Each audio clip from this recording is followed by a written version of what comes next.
What's up guys? Welcome to Bisayan Tagalog channel. So karon na sa Aquarium Fish Park.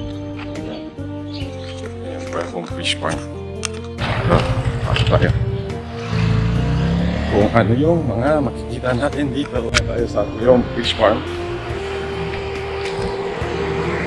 One of the place na favorite ko.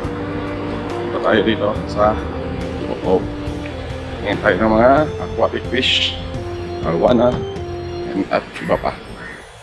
Let's go.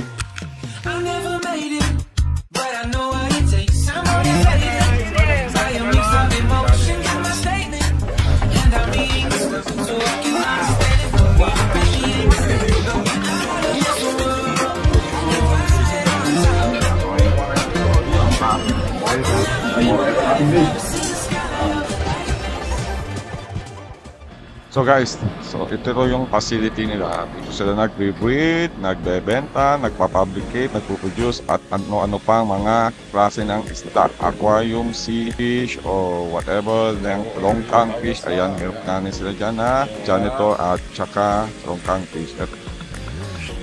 Ito yung aquarium fish na. Sila nga pala yung aking mga bisita, si Nanay Eva, si James, si Gian, at si Janina. Talagang sila sa Canada. So guys, kung sawa ng air dyan sa city, ng Merlion, Marina Bay, Garden by the Bay, at kung gusto nyo naman iba yung adventure nyo, ito, puntahan nyo ang mga farm dito sa SG. Yan, awan na yan. This farm is one of the 1,000 in the Singapore. Yan, talaga no. At marami pa silang iba't ibang klaseng farm dito. Meron silang orchid farm, fish farm, meron silang koi farm, meron silang crab farm, iba-ibang klase, at meron din silang crocodile farm. Hope one day mapuntahan natin yung crocodile farm nila. So, for the meantime, enjoy natin itong place na to. Maraming may activity magagawa dito, not only para sa inyo at para sa mga bata.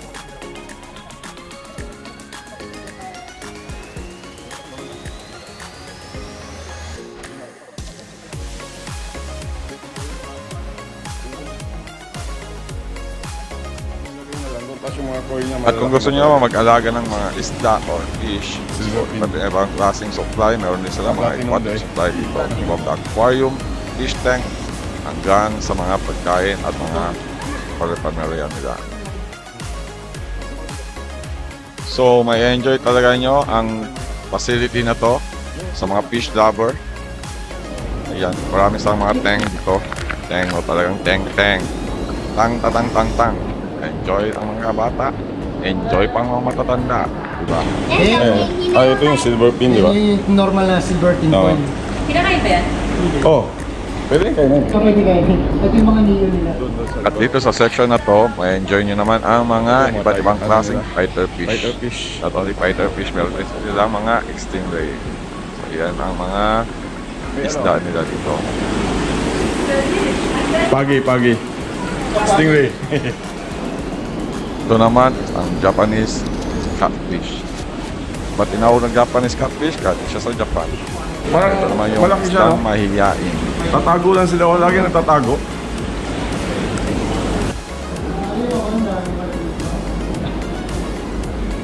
Sinasabi ko kay Gian, sumakay lang kayo ng bus papunta rito.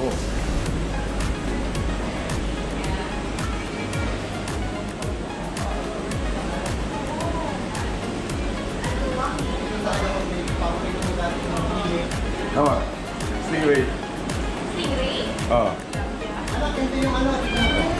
Meron ko pala dito. Uy, mahal? 1,000? One pair. Ito naman yung sample ng ilang tank. So, meron silang corals dyan. Made at iba-ibang klaseng isda. Medyo mahal na rin yung presyo nito. Kasi I think this is one of my favorite tank. Ayan. Meron siyang red paco. Ayan o, kala mo siyang piranha. Pero red paco siya is group of family siya ng mga piranha. So, ayan. Ganyang kaganda ang sample nila. Din sila fresh lobster dito. Ayan. Fresh na fresh. Di ang presyo fresh din. Medyo mahal. So, parang sarap nilutuin. At sa section na to, makikita niyo naman ang iba't ibang klaseng shrimp. Ayan, may pula, puti, tiger shrimp, red shrimp, ano pa yan, kahit ano pong klaseng shrimp yan. Yan, inyo makikita dito.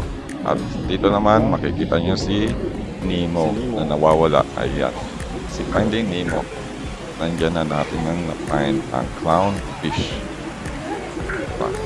May-enjoy ka talaga dito, guys. At ito naman, sa section na to, ang iba't ibang klaseng goldfish. Ayan, dami nilang goldfish. Nasa black molly, nasa pabayan. Hindi ko nakilala yung ibang klase ng isla nila. Black molly, tiger molly, ano pa ba yan? Basta, maraming molly.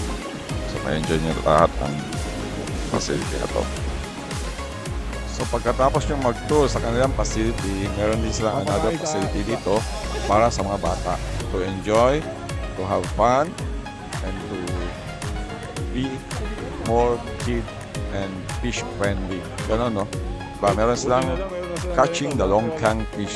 So pwede kang panghuli ng isda dyan sa mga pasong nila, which is ma-enjoy talaga ng mga bata.